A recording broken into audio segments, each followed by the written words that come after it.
வணக்கம். Hi friends, நீங்கள் video அதை பற்றி பேச போகிறோம் பாருன்னு வச்சுக்கோங்களேன். ஸோ இன்றைக்கி பார்த்தீங்கன்னா பிசி சப்போர்ட்டில் ரொம்ப நாள் கழிச்சு ஒரு வீடியோ நம்ம போஸ்ட் பண்ணுறோம். ஸோ இந்த பிசி சப்போர்ட் சீரிஸ் நம்ம பார்க்க போகிறது என்ன அப்படின்னா, நம்ம ஓஎஸ் போட்டு முடிச்சதுக்கப்புறம் நம்ம ஹார்ட்வேரோட கான்ஃபிக் ஏத்தாப்புல சாஃப்ட்வேர் இன்ஸ்டால் பண்ணணும். ஸோ இது வந்து எல்லாமே நார்மலாக தெரிகிற விஷயம் தான். ஒருவேளை தெரியலாம்னா தெரிஞ்சுக்கோங்க.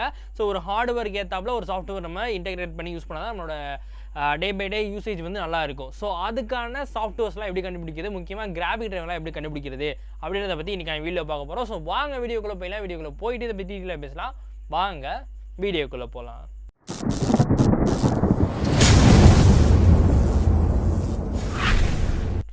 ஃப்ரெண்ட்ஸ், நான் ஏற்கனவே சொன்ன மாதிரி பார்த்தீங்கன்னு வச்சுக்கோங்களேன், ஒரு ஹார்ட்வேர் ஒர்க் ஆகணும் அப்படின்னா அதுக்கு தேவையான சாஃப்ட்வேரும் தேவைப்படும். ஸோ இது ரெண்டுமே இன்டெகிரேட் பண்ணும்போது தான் நம்மளுக்கு ஒரு ஸ்மூத்தான எக்ஸ்பீரியன்ஸ் வந்து கிடைக்கும். நீங்கள் எவ்வளோ காசு போட்டு வாங்கியிருந்த கம்ப்யூட்டராக இருக்கட்டும், இல்லை ஒரு லேப்பாகவே இருக்கட்டும், ஸோ அதுக்கு பார்த்தீங்கன்னா சரியான ஹார்ட்வேர் இருக்கும் சமயத்தில் நீங்கள் சரியான சாஃப்ட்வேர் இன்ஸ்டால் பண்ணல அப்படின்னா கண்டிப்பாக அதுக்கான யூஸ் வந்து அந்த பெர்ஃபார்மன்ஸுக்கு கண்டிப்பாக கிடைக்காது. ஏன் அப்படின்னா சாஃப்ட்வேர் இன்டெகிரேட் பண்ண ஹார்ட்வேரோட தான் நல்ல பெர்ஃபார்மன்ஸ் வந்து கொடுக்கும். இது வந்து நீங்கள் எந்த வெப்சைட்னாலும் செக் பண்ணி பார்த்தீங்கன்னாலும் இதே தான் உங்களுக்கு ரிசோர்ஸாக கிடைக்கும். ஓகேவா? ஸோ இப்போ நம்ம வந்து ஓஎஸ் போட்டு முடிச்சதுக்கு அப்புறம் பார்த்தீங்கன்னா நம்மளுக்கு தேவையான சாஃப்ட்வேர், ஐ மீன் கிராஃபிக் டிரைவராக இருக்கட்டும், சிப்செட் டிரைவராக இருக்கட்டும், இது மாதிரி இருக்கக்கூடிய விஷயங்களை எப்படியெல்லாம் கலெக்ட் பண்ணலாம் அப்படின்றத பற்றி இந்த வீடியோவில் நம்ம பார்க்க போகிறோம். ஸோ இதை வந்து ஒரு 3 ஸ்டெப்பாக நான் வந்து பிரிச்சிருக்கேன்.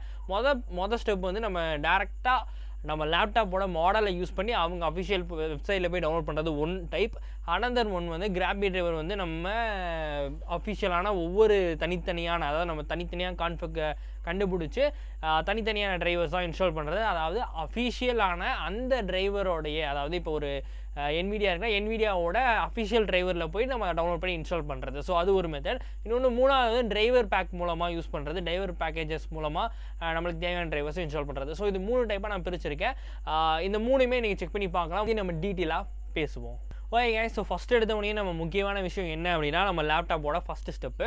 ஸோ இந்த லேப்பில் வந்தீங்கன்னா நீங்கள் ஒரு புது லேப் வாங்குறீங்களோ இல்லை பழைய லேப்பை செகண்ட் ஹேண்டில் வாங்குறீங்களோ, ஸோ அதோட மாடல் நம்பர் அப்படின்னு ஒன்று இருக்கும். அந்த மாடல் நம்பரை போட்டு அது என்ன லேப்டாப்போ, ஒரு ஏசராக இருக்கட்டும், இல்லை ஒரு லெனோவாக இருக்கட்டும், இல்லை ஒரு ஹெச்பியாக இருக்கட்டும், இருக்கக்கூடிய என்ன லேப்டாப்போ அந்த லேப்டாப்போட அஃபிஷியல் சைட்டுக்கு நீங்கள் போய்க்கோங்க.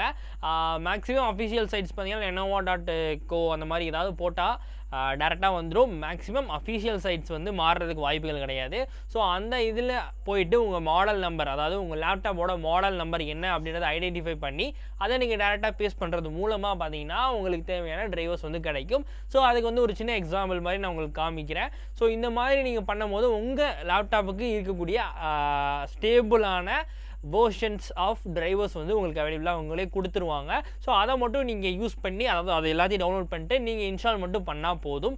இது வந்து ஃபஸ்ட்டு டைப்பில் வரும். ஸோ நான் ஆல்ரெடி சொன்ன மாதிரி இதில் வந்து உங்களோட மாடல் நம்பர், உங்கள் லேப் என்னது அப்படின்றத எல்லாத்தையுமே ஐடென்டிஃபை பண்ணி உங்களுக்கு ஸ்டேபிளான ஒரு அப்டேட்டை வந்து அந்த கம்பெனி தரப்புலேருந்து கொடுத்துருவாங்க. அதில் நீங்கள் டவுன்லோட் பண்ணிக்கூட சாஃப்ட்வேரில் எந்த பிரச்சனை வந்தாலும் அந்த கம்பெனியை ஏற்றுக்குருவாங்க. அதுவும் ஒரு முக்கியமான விஷயம். ஸோ இப்போ செகண்ட் டைப் என்ன அப்படின்றத பார்ப்போம். ஸோ செகண்ட் டைப்பில் நான் ஆல்ரெடி சொன்ன மாதிரி பார்த்தீங்கன்னா ஒவ்வொரு டிரைவரையும் நம்ம தனித்தனியாக கண்டுபிடிச்சி போய் எடுக்கிறது.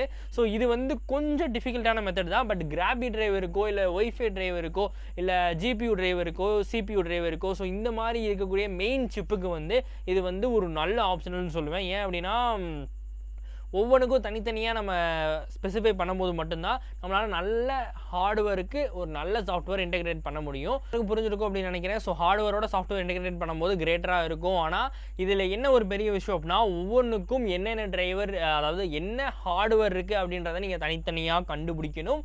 அதுக்கேற்றாவில் சாஃப்ட்வேர் என்ன ரீசெண்டாக இருக்குது அப்படின்றத செக் பண்ணி அதையும் நீங்கள் டவுன்லோட் பண்ணுற மாதிரி இருக்கும். ஸோ இது வந்து ரொம்ப ஒரு லாங்கான ப்ராசஸாக இருக்கும். ஆனால் நீங்கள் ஐடென்டிஃபை பண்ணி டவுன்லோட் பண்ணிட்டீங்க அப்படின்ற சமயத்தில் கண்டிப்பாக உங்களுக்கு வந்து ஒரு நீங்கள் யூஸ் பண்ணிட்டு இருக்க ஹார்ட்வேரோட மேக்ஸிமம் கேப்பபிலிட்டி உங்களுக்கு கொடுக்கப்படும். ஓகேவா? ஸோ அடுத்து வந்து தேர்டு மெத்தட் என்ன அப்படின்றத பார்ப்போம். ஸோ தேர்டு மெத்தட் வந்து ரொம்ப சிம்பிளான ஒரு மெத்தட். ஏன் அப்படி சொல்கிறேன் அப்படின்னா நான் நிறைய பேருக்கு ரெக்கமெண்ட் பண்ணுறது, அது மட்டும் இல்லாமல் இந்த தேர்டு மெத்தடை நான் யாருக்கு மெயினாக ரெக்கமெண்ட் பண்ணுவேன் அப்படின்னா, என்னோட லேப்டாப் வந்து ஒரு 10 வருஷத்துக்கு பழைய லேப்டாப் ப்ரோ, ஒரு 5 வருஷத்துக்கு பழைய லேப்டாப்பு. ஸோ அதுக்கான ஹார்ட்வேரோ சாஃப்ட்வேரோ என்ன அப்படின்றது எனக்கு தெரியாது அப்படின்னு நினைக்கிறவங்களுக்கு ஒரு one of the best option நான் இதை சொல்லுவேன். அது மட்டும் இல்லாமல் நிறைய பேருக்கு வந்து சாஃப்ட்வேர்னால் என்னன்னு கூட தெரிஞ்சிருக்காது.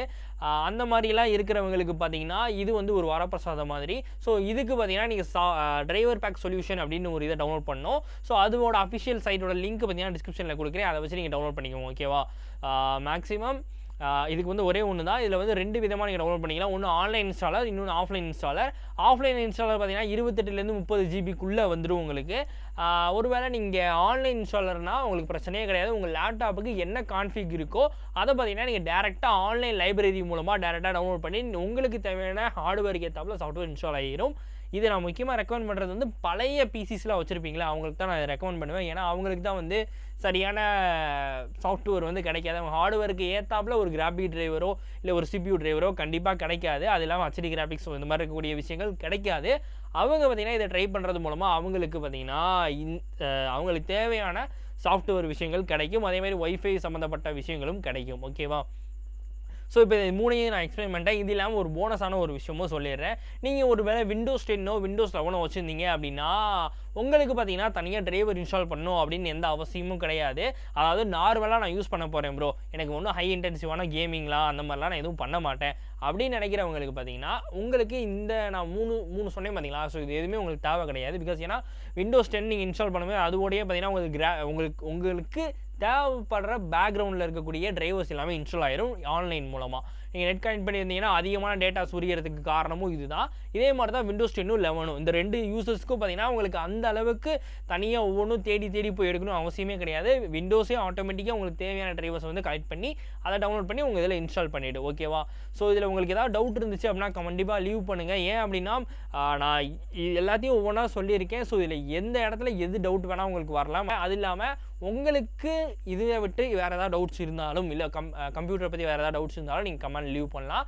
அதை நாங்கள் முடிஞ்ச வரைக்கும் அடுத்தடுத்த வீடியோஸை ரெக்டிஃபை பண்ண பார்க்குறோம். ஸோ அவ்வளோதான் எங்கள் வீடியோ முடிஞ்சு. அந்த வீடியோ பிடிக்கலன்னு உங்களுக்கே தெரியும். பட் பிடிச்சிருந்தா லைக் கொடுங்க. புதுசாக சப்ஸ்கிரைப் பண்ணி பெல் ஐக்கனை ஆலில் செட் பண்ணுங்கள். ஆலில் செட் பண்ணால் தான் ஒரு வீடியோ நோட்டிஃபிகேஷன் வரும். அது லிங்க்ல இருக்குல்ல, அது வந்து டிஸ்கிரிப்ஷன் எப்படியா இருக்குது, வேணும்னா ஃபாலோ பண்ணிக்கலாம். ஃபாலோ பண்ணால் இது மாதிரி இன்ஸ்டாகிராம் உங்களுக்கு தாறுமாறாக கிடைக்கும்.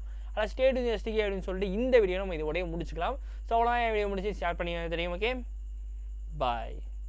I played it innocent, a feel of discontent.